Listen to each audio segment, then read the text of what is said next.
Inicio con el bloque de prevención cardiovascular, donde todo el manejo de la enfermedad cardiovascular debe iniciarse, y para eso hemos invitado a coordinar al súper famoso doctor Lempira Guevara Mateus, que es el secretario general de la Sociedad Venezolana de Cardiología, un barguista de toda cepa, profesor y maestro, no por su edad, sino porque maneja un tremendo background de conocimiento y es un excelente tutor para todos sus alumnos del Vargas, y seguramente sabrá conducir con excelencia este primer bloque de prevención.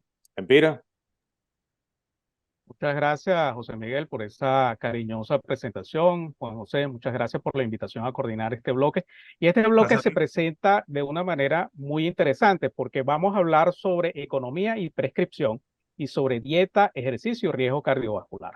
Y para ello tenemos a dos invitados de lujo. Vamos a comenzar con la primera sección, que es economía y prescripción, con la doctora María Díaz. La doctora María Díaz es médico internista y cardiólogo, es presidente de la Fundación Venezolana del Corazón y además es presidente de la filial Centro Sur de la Sociedad Venezolana de Cardiología. Nos va a hablar sobre economía y prescripción y les recuerdo que al final de nuestras dos subsecciones vamos a tener entonces la parte de preguntas y respuestas. Adelante, doctora María Díaz, muchas gracias por haber aceptado nuestra invitación. Adelante. Adelante, María, excelente. Feliz tarde. Les voy a presentar unos estudios que van a mejorar la adherencia al tratamiento y así como también los recordatorios electrónicos en pacientes de alto riesgo. Yo soy la doctora María Díaz y voy a tratar de hablar más rápido que Juan José Amaro, a ver si me da chance de exponer todo esto en 10 minutos.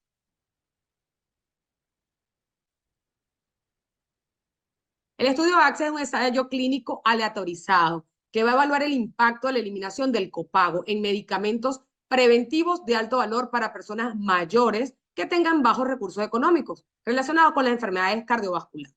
Para los que no lo saben, el copago es un beneficio que les otorga el Estado con la finalidad de cancelar menos cantidad de medicamentos, de precio por el medicamento, siempre relacionado al ingreso mensual del usuario. ¿Ok?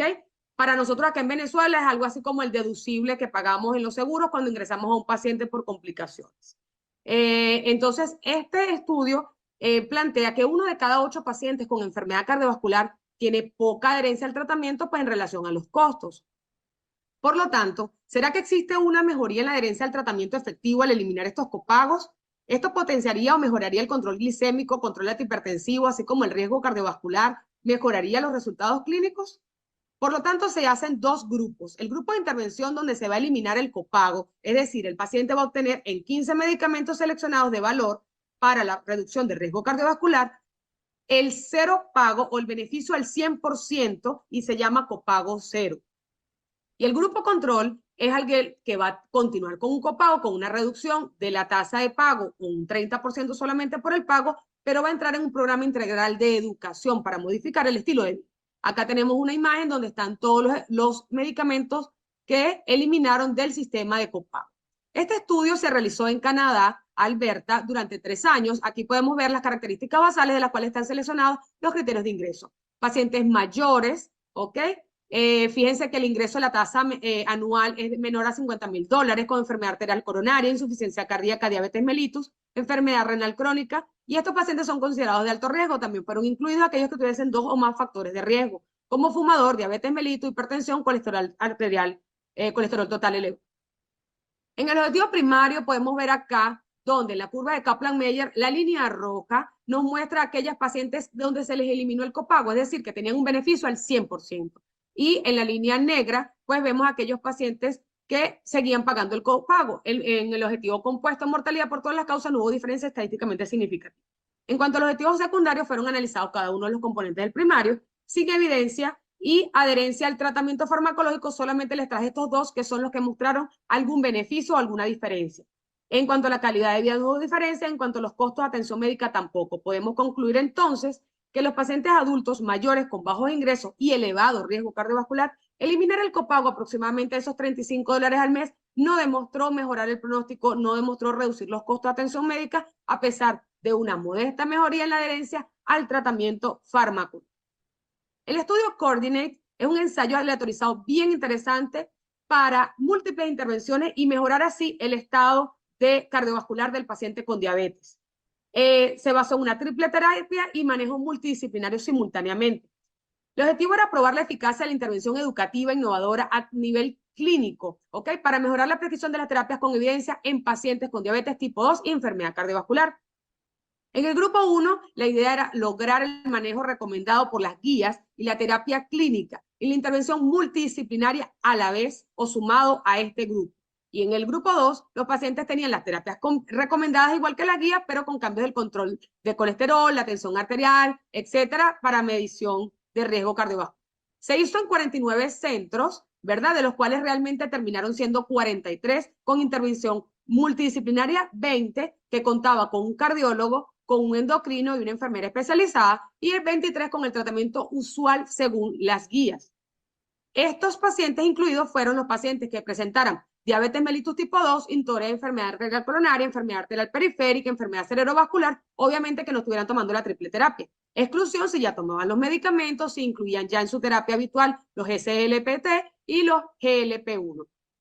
Contraindicación de cualquiera de las tres terapias, obviamente forma parte de una exclusión. Se incluyeron esta triple terapia. La triple terapia es esto: las estatinas, estas dosis, los IECAS y ARA como tratamiento basal, y los GLPT2 y los GLP-1. Esta metodología fue diferente porque se basó en un método empresarial, donde contaba con 6 pasos, con el análisis de barrera, de cuál era la barrera de por qué el paciente no se adhería al tratamiento, porque no llegaba la información, el feedback entre los médicos, educación médica, entrega de material a los pacientes y el feedback final con atención final a los pacientes, tanto a los pacientes como a los médicos, ojo.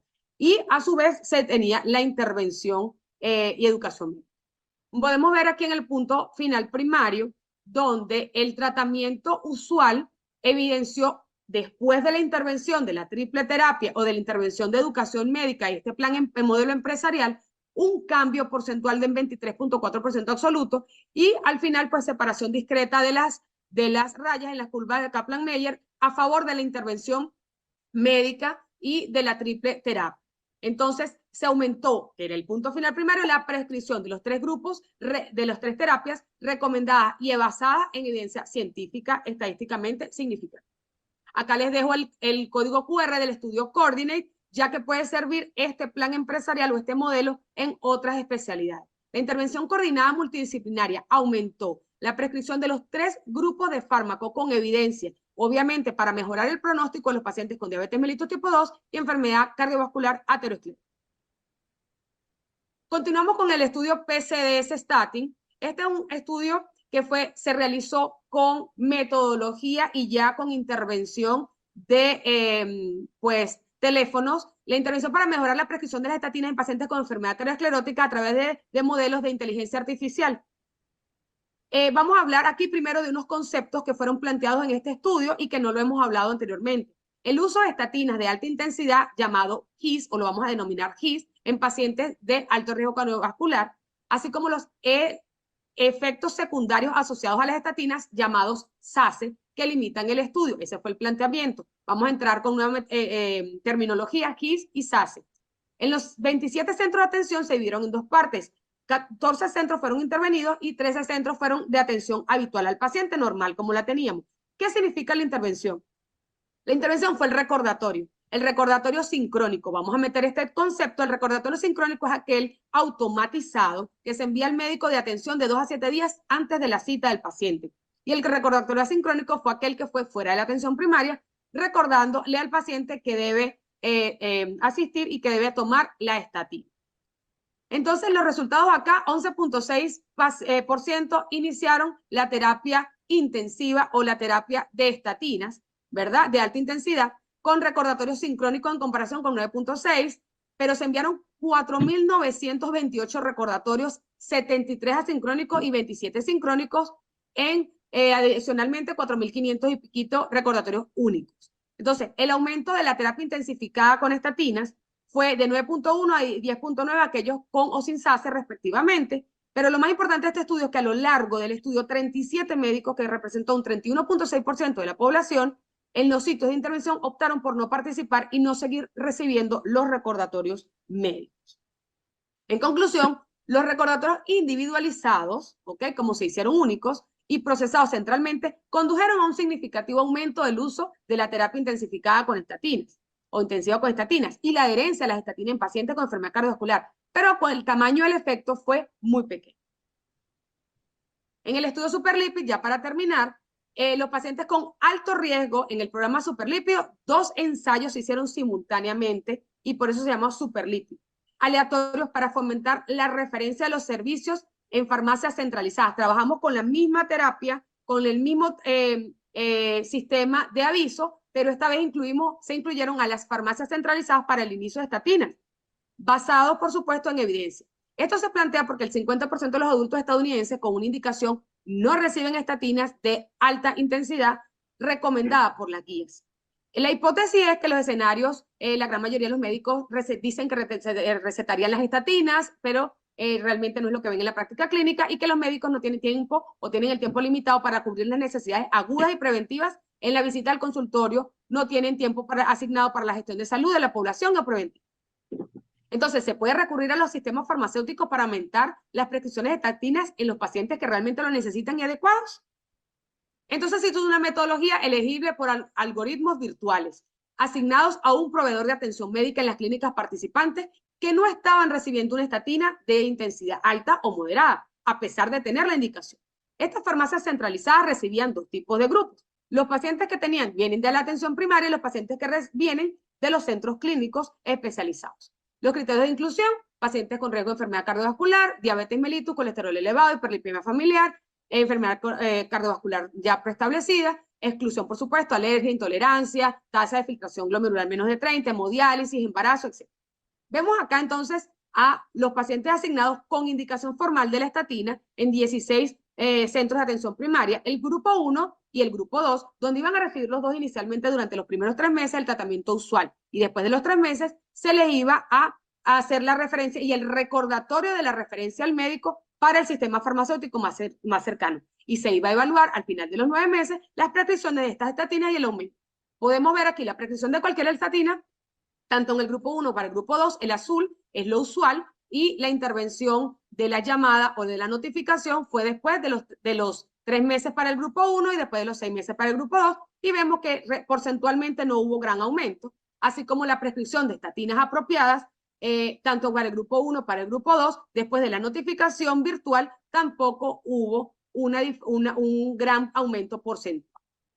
En los estadios grupales, entonces, se hizo otro estudio en el mismo Superlipid, donde 1.950 pacientes de los centros de atención clínicas que fueron cuidadosamente seleccionados, unos se quedaron con el tratamiento, con la asignación habitual y la prescripción médica, pero los otros fueron directamente referidos al sistema farmacéutico para iniciar la estatina con indicación por el sistema farmacéutico, sin visita o sin consulta médica. Y al final de los 9 meses, de los 6 meses, se iba a evaluar el porcentaje de prescripción de la estatina. Fíjense esto, bien interesante. Basados en no visita de la prescripción de cualquier estatina en los pacientes con indicación, hubo un aumento porcentual bien importante en los pacientes que fueron directamente al sistema farmacéutico o que se notificó directamente al sistema farmacéutico. Ojo, es importante que sepan que las farmacias podían visitar a los pacientes, podían llamarlos y podían indicarles y agregarlas a la prescripción médica. En cuanto a la prescripción apropiada de las dosis de estatina, fíjense acá en los resultados en los pacientes con aumento porcentual en los pacientes azules, que son los habituales, y los que tuvieron intervención directa con dosis apropiada de la prescripción de estatina que el paciente necesitaba. Entonces, en los 2 ensayos que fueron simultáneos, una estrategia asincrónica de pedido de farmacia centralizada asignada no hubo gran diferencia, pero en la estrategia de notificación de paciente elegido por el algoritmo tuvo un efecto menor de prescripciones de estatina y ningún efecto sobre la dosis adecuada de estatina. ¿Qué podemos concluir de esto? Con un modelo asincrónico, recuerden el concepto, centralizado podría ser un complemento eficaz para las interacciones clínicas basadas en visitas y en aumento de las prescripciones de estatinas para pacientes de alto riesgo para enfermedad cardiovascular. Muchísimas gracias. Bueno, muchas gracias a la doctora María Díaz. Demostró que la gente de Maracay puede hablar tan rápido como los orientales y se les entiende. Bien, para continuar con nuestra parte, con nuestra segunda subsección sobre dieta, ejercicio y riesgo cardiovascular tenemos al doctor Enrique Vera León. El doctor Enrique Vera es internista, cardiólogo, egresado del Hospital Vargas de Caracas. Además, es el jefe de Medicina 3 del Hospital Vargas y actualmente es el director de la Escuela de Medicina José María Vargas de la Universidad Central de Venezuela. Enrique, muchas gracias por haber aceptado la invitación y es un placer, por supuesto, tenerte aquí con nosotros. Adelante. Saludos, gracias a la Sociedad Venezolana de Cardiología por la invitación. En este bloque hablaremos de dieta, ejercicio y riesgo cardiovascular. El primer estudio que vamos a traer es el estudio de la dieta cetogénica. Es una dieta baja en carbohidratos y alta en grasas que se comparó contra una dieta estándar que no cumpliera con estos criterios. El punto primario fue determinar el impacto de la dieta sobre los niveles de lípidos séricos, LDL colesterol, no HDL y ApoB. Y el punto secundario fue investigar la asociación entre la dieta y la incidencia de MACE en una cohorte poblacional. Estuvo integrado el MACE por angina, IM, enfermedad arterial coronaria, ictus, enfermedad arterial periférica y revascularización carotidia. La dieta cetogénica es una dieta baja en carbohidratos y alta en grasa, es decir, el porcentaje total calórico se basa fundamentalmente en la ingesta de grasa. La hipótesis que evalúa este trabajo es si esta dieta es capaz de provocar un perfil aterogénico. Fue un estudio retrospectivo, fue pareado por caso. Se midieron los niveles séricos de lípidos y biomarcadores tanto en la línea de base como durante el estudio. Los resultados son los siguientes. En primer lugar, tenemos que el número fue relativamente pequeño, alrededor de 300 participantes en el grupo de dieta contra 1.200 en el grupo control. El sexo más prevalente fue femenino, la edad promedio 53.9 años, y la mayoría de los sujetos incluidos fueron descendientes británicos. En cuanto a la prevalencia de diabetes, índice de masa corporal elevado y obesidad fue más frecuente en el grupo con la dieta cetogénica. Veamos acá los niveles de los marcadores metabólicos. Tenemos que el 3-hidroxibutirato, acetona y acetoacetatos estuvieron más elevados en el grupo de dieta cetogénica. De igual manera, LDL colesterol, colesterol no HDL y apolipoproteína B también estuvieron significativamente más elevados en el grupo en la dieta cetogénica. Veamos lo que sucedió con el MACE. Tenemos que hay una reducción significativa de la probabilidad de estar libre de eventos en el grupo que recibió la dieta cetogénica, lo cual abre la posibilidad del aumento de la prevalencia de problemas cardíacos coronarios. ¿Cuáles fueron las limitaciones de este estudio? Fue un estudio observacional, la evaluación dietética fue autorreportada, el tamaño de la muestra fue relativamente pequeño y fundamentalmente fueron descendientes británicos. El segundo estudio es el MASTER-HART. Este es un estudio que evaluó el alcance de aterosclerosis coronaria entre atletas de resistencia que habían practicado durante toda su vida cuando se compararon con no atletas sanos y en algunos casos con atletas de inicio tardío. ¿Cuál fue el punto que se evaluó? El tipo y composición de la placa en este tipo de sujetos.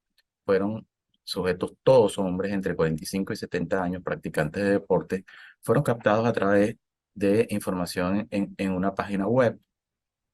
Se les realizó tomografía coronaria y consumo pico de oxígeno y se dividieron en un grupo de estudio y grupo control. El grupo de estudio fue 191 atletas máster de resistencia, ciclismo o carrera con una edad promedio de 55 años. El grupo control fue de 176 personas sanas, no atletas, también con una edad promedio de 55 años. En esta infografía podemos ver cómo se distribuyeron en tres grupos. 176 controles, 191 atletas de resistencia de inicio tardío y 191 atletas de resistencia quienes practicaron a lo largo de toda su vida. Eran sujetos sin factores de riesgo cardiovascular para enfermedad coronaria, con ausencia de enfermedad cardíaca, sin historia de cigarrillo ni consumo actual, con un índice de masa corporal no mayor a 27.2 kilogramos por metro cuadrado y fueron incluidos al azar. El punto primario fue la prevalencia de cualquier placa, calcificada, mixta o no calcificada. Se evaluó la carga de la placa y su composición de acuerdo al grupo de ejercicio de resistencia, lo que vamos a ver a continuación, y se evaluó la probabilidad de tener una placa en los atletas de resistencia versus los controles. tenemos acá abajo a la izquierda como la prevalencia de más de una placa fue aumentando progresivamente del grupo control, los grupos de ejercicio de inicio tardío y aquellos que practicaron ejercicio durante toda su vida.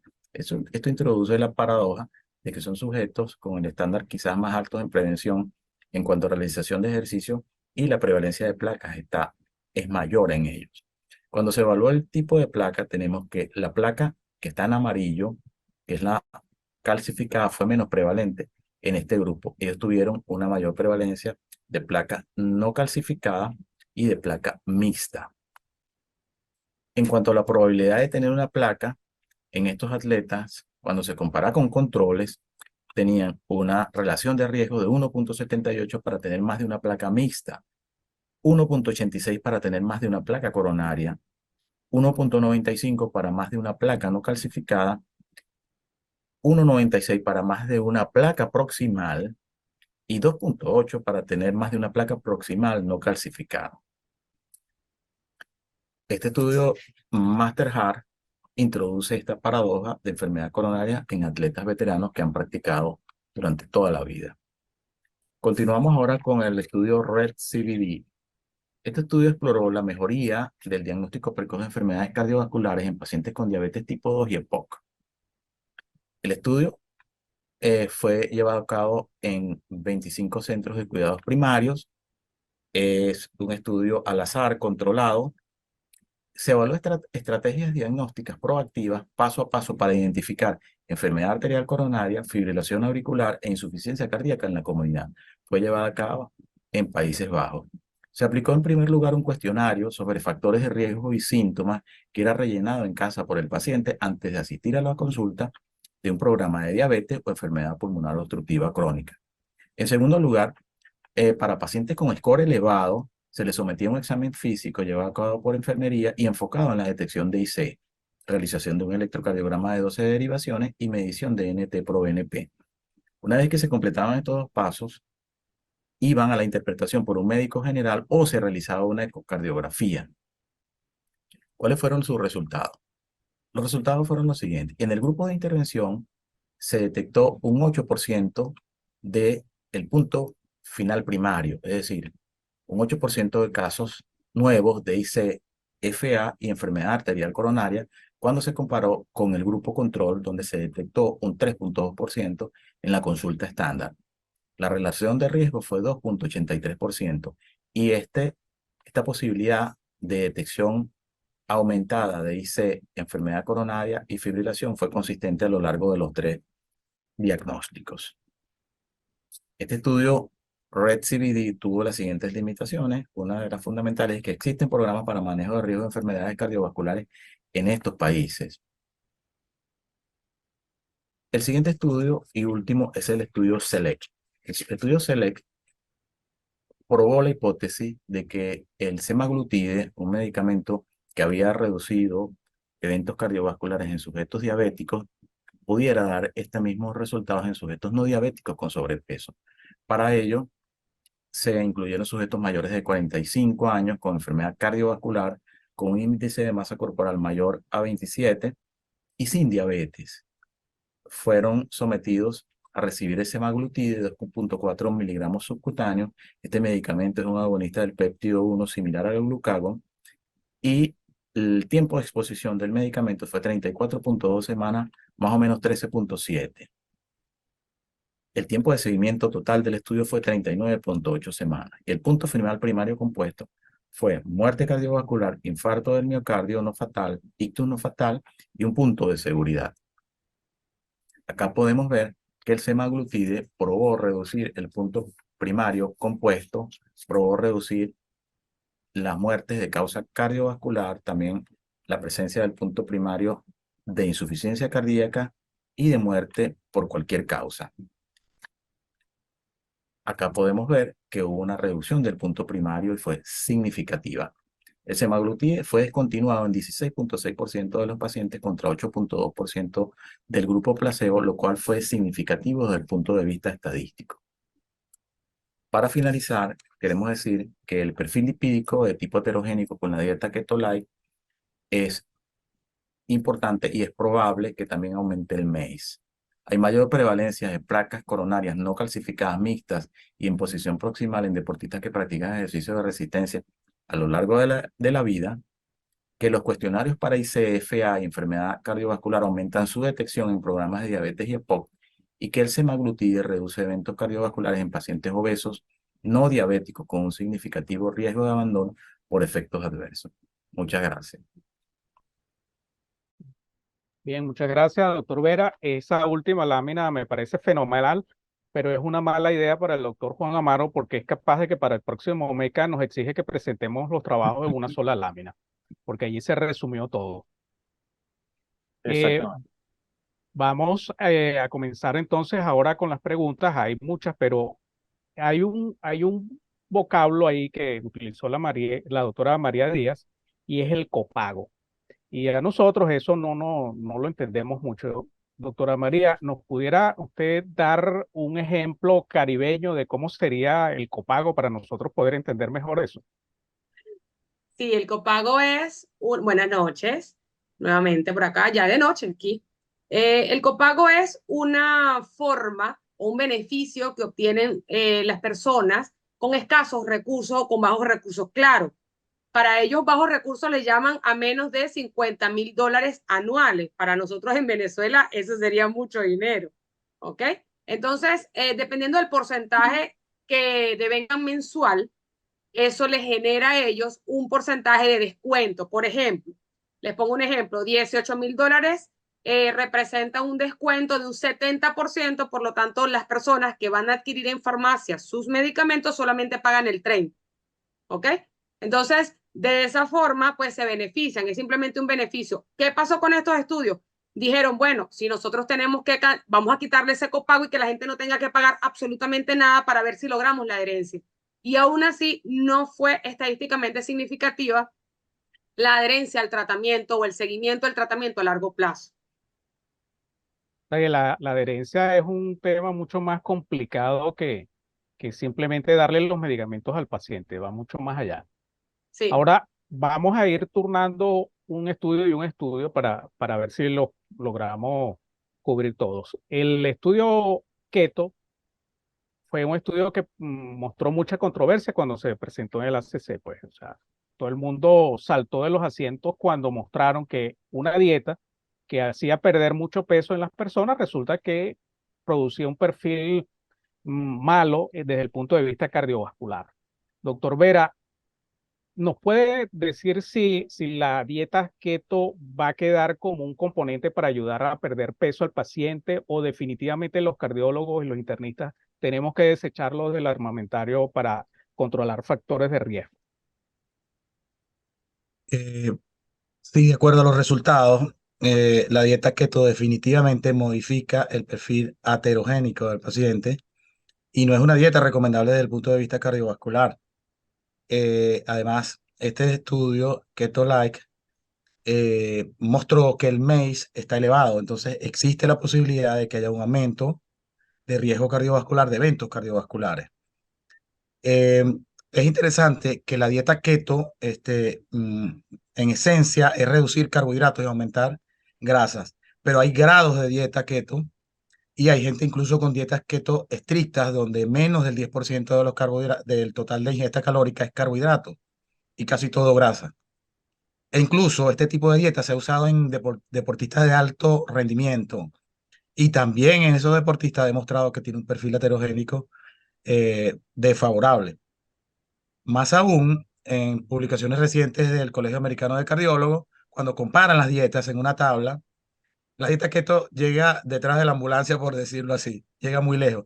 Entonces, definitivamente no es una dieta recomendable desde el punto de vista cardiovascular. Entonces, seguimos con DASH y Mediterránea, entonces, para la DASH y parte de Mediterránea en ese orden, correcto.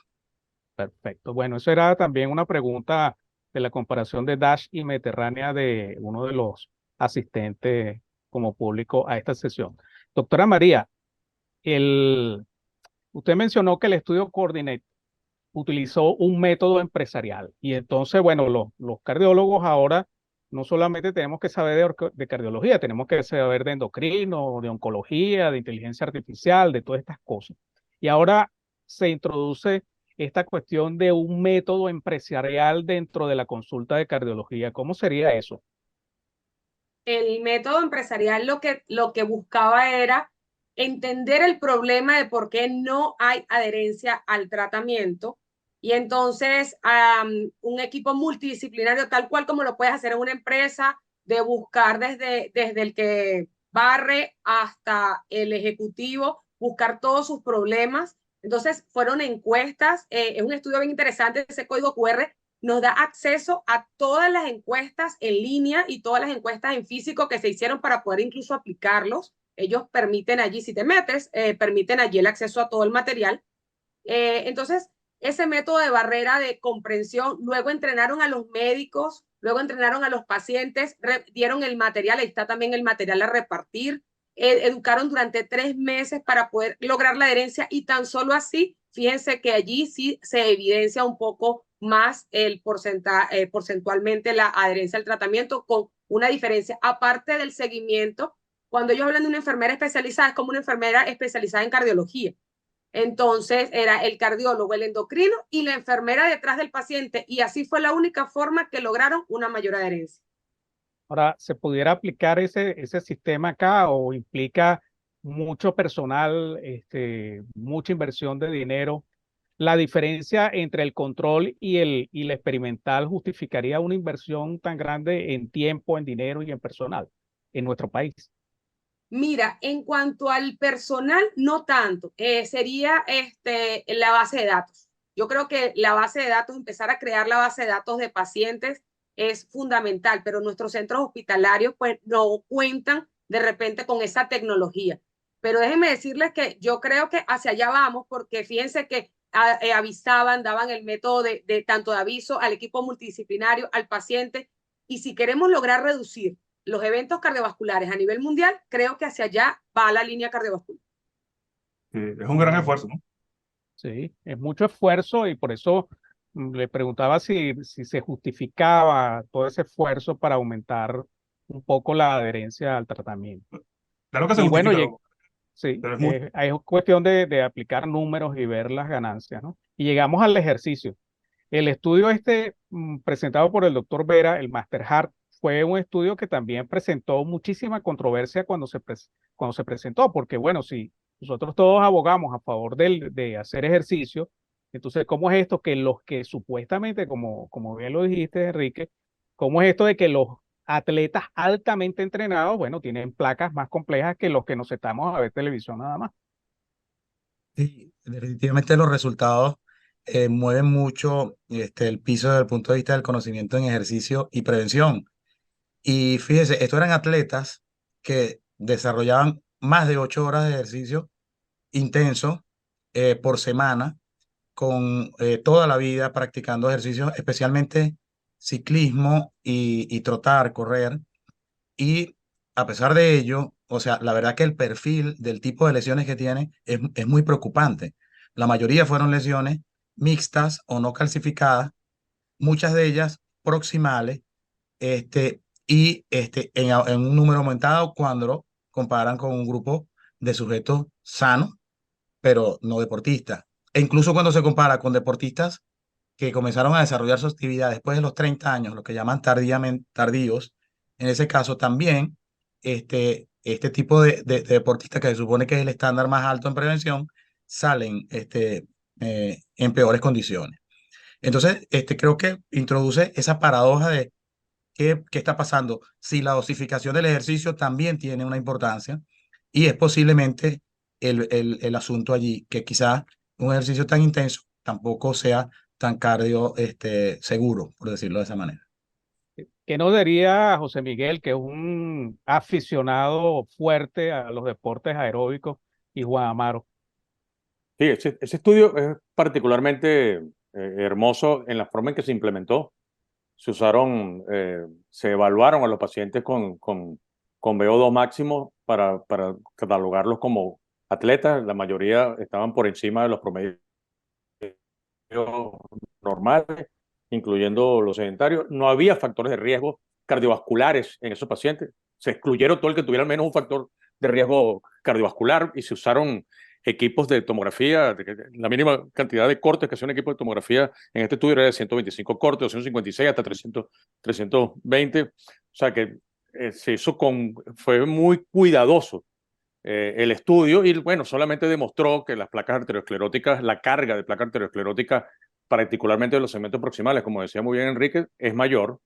Incluso la calcificación es mayor. Eso está descrito hace tiempo ya. Los maratonistas de más de 25 años maratoneando hacen placas calcificadas y nosotros hemos tenido que lidiar con eso porque es muy difícil decirle a alguien que hace tal cantidad de ejercicio que de repente necesite o una operación de corazón o colocarle un stent y es difícil de manejar.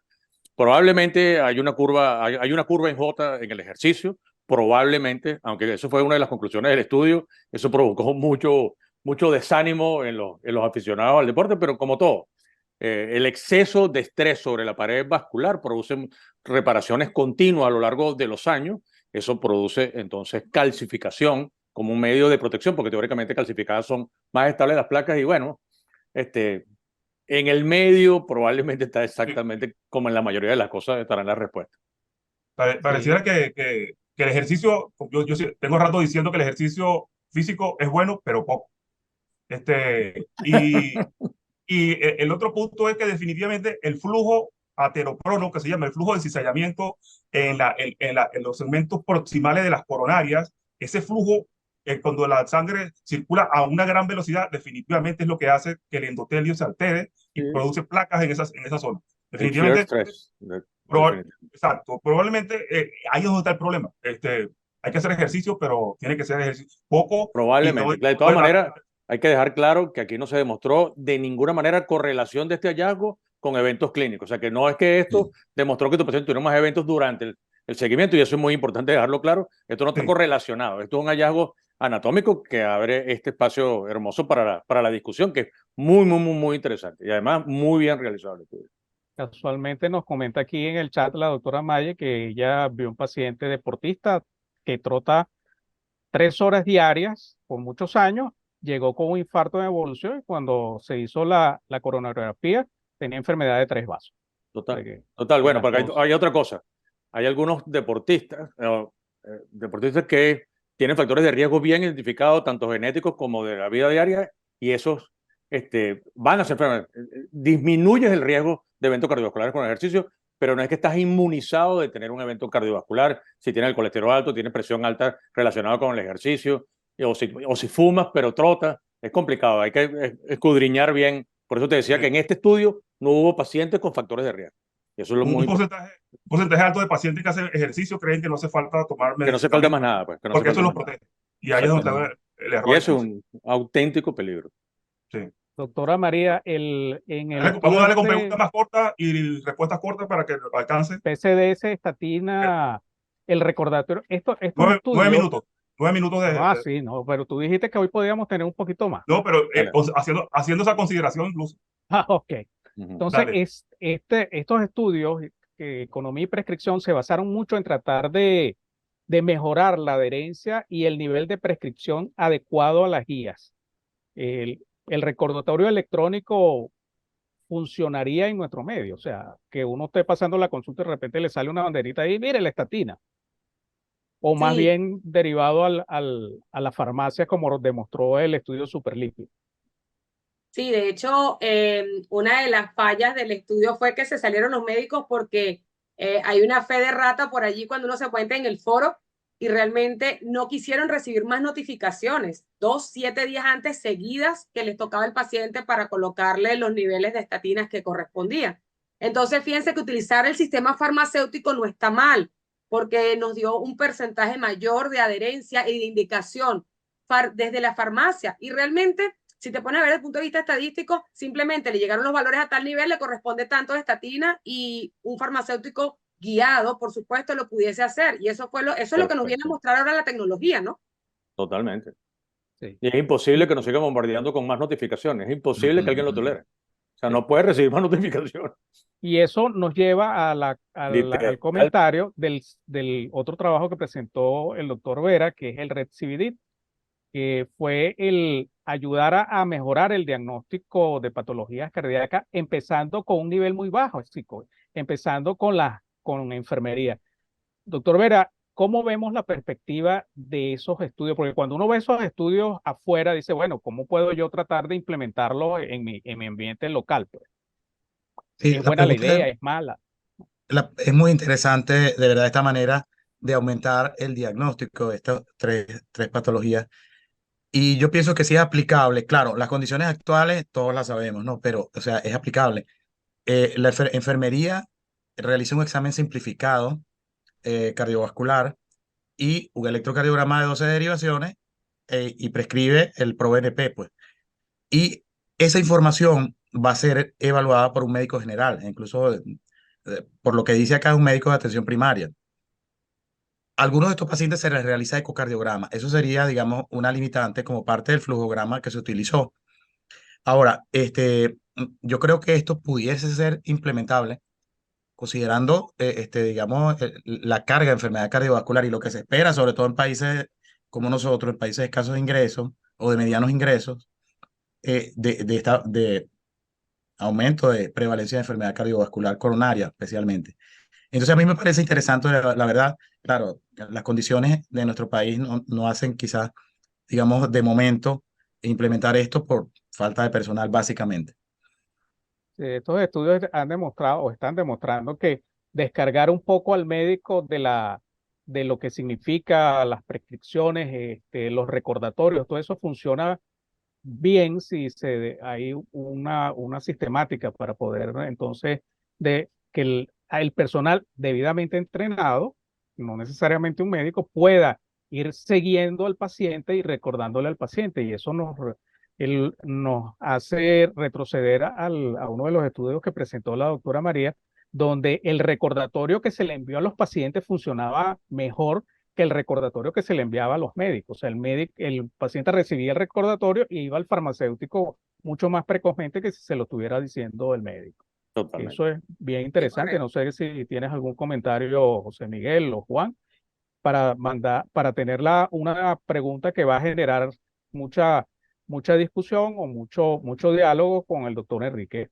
No, yo sé, en principio, los médicos tienen que complementar su ejercicio con la ayuda de todas las demás especialidades y el tema subsidiario de la farmacia como una extensión del servicio médico es una cosa que nosotros necesitamos optimizar y funciona perfectamente bien.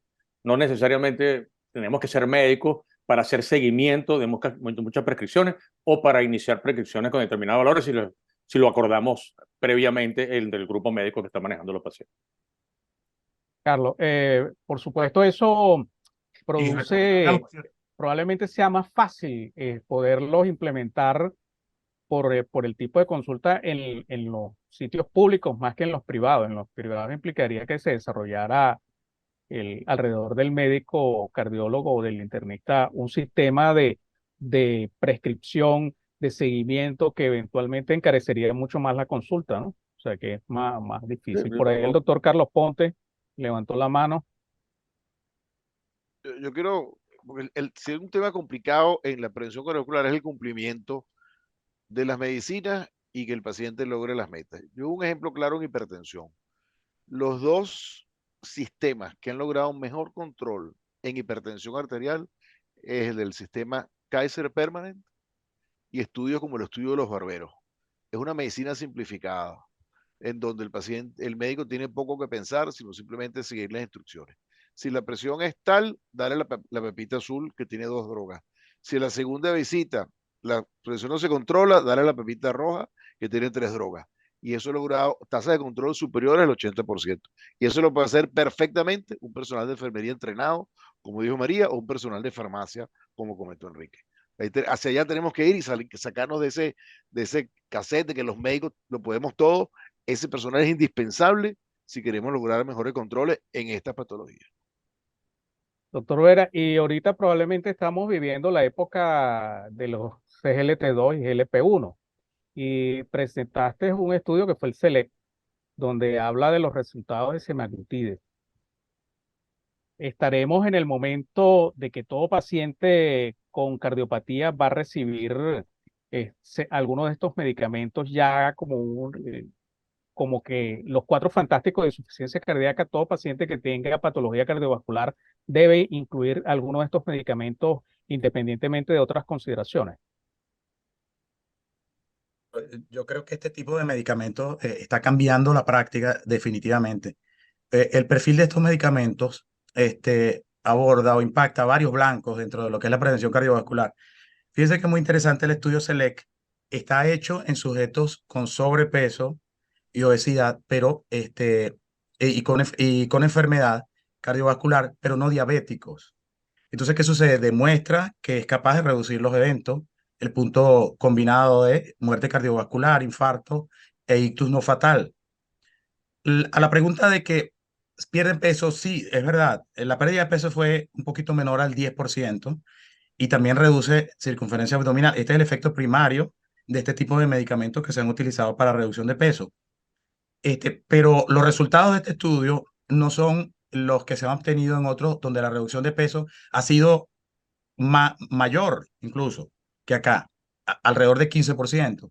Entonces, aparentemente aquí hay un mecanismo por el cual este medicamento también tiene un efecto cardioprotector. Este, Más es, allá este es del, un agonista más allá del peso. péptido de glucagón 1 y hay ya agonistas que actúan a 2 niveles y están probando mejorar resultados cardiovasculares. Yo pienso que de cierta forma nos estamos acercando a drogas que con múltiples targets o múltiples sitios de acción y que, bueno, ojalá sea así, mejore el riesgo cardiovascular. O sea, que la pérdida de peso es un beneficio agregado allí, pues. O sea, que el medicamento per se pudiera mejorar el perfil de riesgo cardiovascular sin necesariamente producir una pérdida de peso y reducción de cintura, Al de menos, circunferencia al menos abdominal. ostensible, pues. Al menos Debe tener un ostensible. beneficio independientemente del peso. O sea, Sí. tiene beneficios pleotrópicos adicionales al manejo del peso. Ya el manejo del peso estaba más que demostrado, pero en si ves las curvas, se separan precozmente, o sea, tempranamente, antes de que el peso pudiera de alguna manera intervenir, disminuyendo el riesgo e intervenir modificando el metabolismo, la droga comenzó a tener algún efecto. De hecho, tiene efectos sobre la manifestación de pruebas inflamatorias y fue muy importante la disminución de la PCR con la intervención con semaglutide una vez a la semana. O sea, que pareciera que es un modificador de enfermedad, la droga, y ahora tenemos más bien un paquete en las manos porque, por supuesto, tenemos el tema de los costos, pero tenemos unos resultados muy contundentes a favor de hacer esta intervención modificadora del perfil de riesgo cardiovascular de los pacientes con sobrepeso. Perfecto. Bueno, Y mira, ya, si hay alguna otra pregunta, ya estamos en tiempo para pasar al otro bloque. bueno, no sé si alguno de ustedes tiene alguna pregunta adicional. Yo creo que hemos cubierto perfectamente el bloque y en tiempo. Se han comentado a profundidad, a pesar de que es una metodología que se está aplicando de 10 minutos la revisión de todos estos estudios, y hemos tenido una buena idea en qué estamos parados y hacia dónde se dirige la investigación actual en la parte de prevención cardiovascular. O sea, ya no estamos hablando simplemente de disminución de colesterol y triglicéridos, controlar los factores de riesgo, sino que estamos yendo más allá, estamos yendo hacia mejorar la adherencia de los tratamientos, hacia mejorar la rapidez en los diagnósticos que se hacen con la ayuda de la atención primaria de salud. Y no sé si la doctora María Díaz y el doctor Enrique quieren dar algún comentario final para cerrar. Bueno, como en comentario, yo creo que esto nos sirve de actualización y pues por supuesto montarnos en esta ola tecnológica que nos va a arropar tarde o temprano, poco a poco, de esa forma tratando de beneficiar siempre en lo que más se pueda a los pacientes y adaptándolo a nuestro medio latinoamericano. Sí, coincido con la doctora, sí que yo creo que estamos en un momento donde hay un cambio un poco de la perspectiva del médico y del tratamiento, del abordaje del paciente, y también en cuanto a tratamiento y prevención. Creo que estamos en un punto de cruce allí y a lo mejor cambian mucho de aquí en adelante. Muchas de las guías se están modificando todavía con estudios que no son multicéntricos o estudios en varios países, sino simplemente ya con información nueva que está cambiando la prescripción, ¿no? Bueno. Bien, muchas gracias a la doctora María Díaz, al doctor Enrique Vera. Juan,